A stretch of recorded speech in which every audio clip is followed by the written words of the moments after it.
There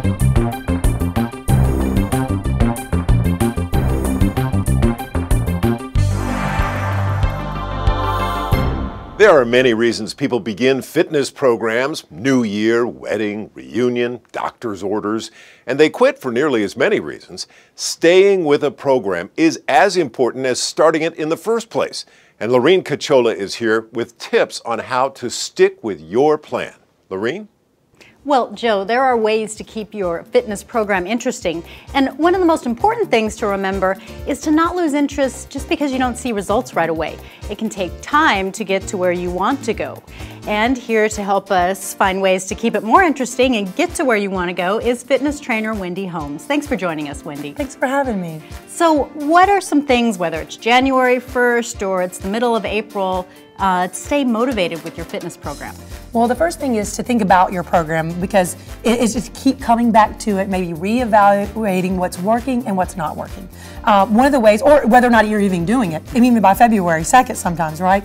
So I use, this is really old school, but let me tell you, this works. I don't even recognize what this is. What is this? A wall calendar. Oh. And I hang it in my office, and it's a quick indication of, you get an X if you don't do anything, and I write down if I do, whether I'm doing yoga, Pilates, or running outside or doing weights.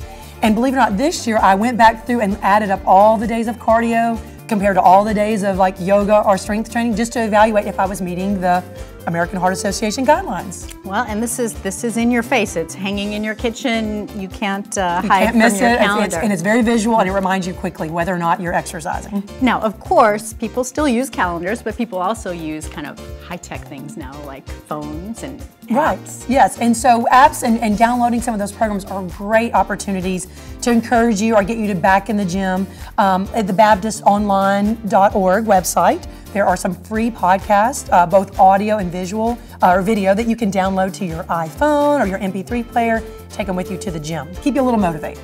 Now, I noticed that you had this, speaking of some low-tech things, this on your wrist. You said this is a way that you stay motivated. Yeah, I've used it. This is actually this ID bracelet. I use it for two ways. One is for safety reasons. If I'm out in the community walking or running, it has a place on there for my name and some phone numbers to contact people who, if something were to happen to me.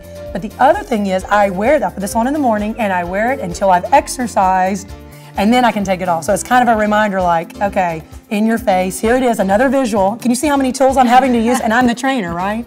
So it happens. You really have to stay with your program. What about things like, I've seen people that have new pedometers that they put on their wrist, or still the pedometers that you'd hook on your pants. Do those work? Absolutely. Pedometers are great, because a lot of times clients will say, well, I'm really busy. I might not have gotten to the gym today, but I didn't sit down very much.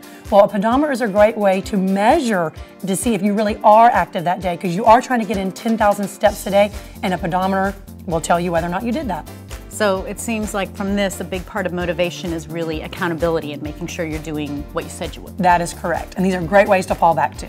Well, thanks so much, Wendy, for your time. And join us next time for more ways to look good and feel great.